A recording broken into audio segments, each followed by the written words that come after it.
түтіннің керегі не ше? Араларды емелеп соны қорқайды. Олардың пашаймы бар ма? Омартаның қақ ортасына рахаттанып жүреді. Не болып жатыр, Питер? Үстіме ара емелеп алды, әже. Енді қайттым. Қорықпай ештен өтпейді, олар саған тиіспейді. Өзің апайлап қимылдасаң бәрі жақсы болады. Жарайды.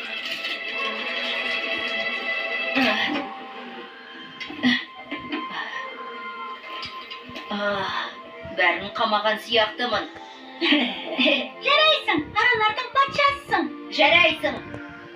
Атам сияқты қабілетің бар ау деймін, балам.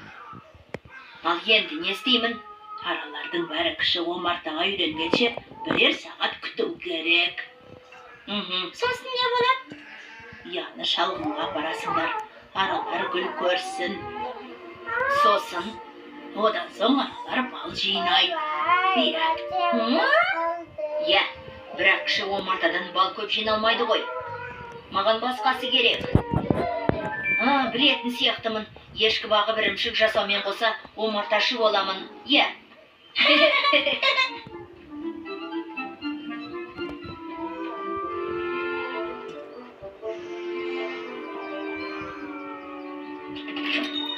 Қайырлы күн, келер мұрза.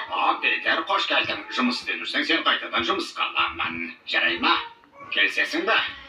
Қалай? Жоқ, ниетіңізге рахмет. Мен ірімшік жасайтын болдым. Бұл жақсы ғой.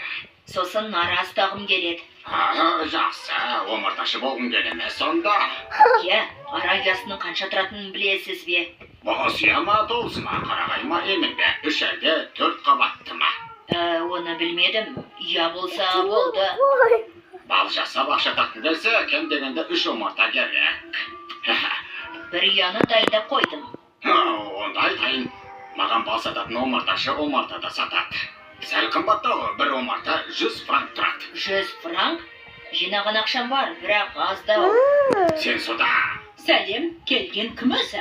Сәлемет Бекелер ханым. Сәлем. Ешкі демекші, оны дәл қазір барып көре бәр. Жарай ма? Мен түсінбедім. Иә, дұрыс айтасыз, келер мұрза, барып көріп келейін. Омартаңды айтам, саған қарызға ақша берейін. Шынымен бе? Иә, ірімшікпен бал сатсаң, тезірек қайтарып бере аласың. Бірақ менің бір шартым бар. Ұқтың ба? Бір шартым бар. Қандай шарт, келер мұрза? Тыңда, әйелім бұл келісімімізді мүлде білмеу керек. Онда келістік қой, солай ма?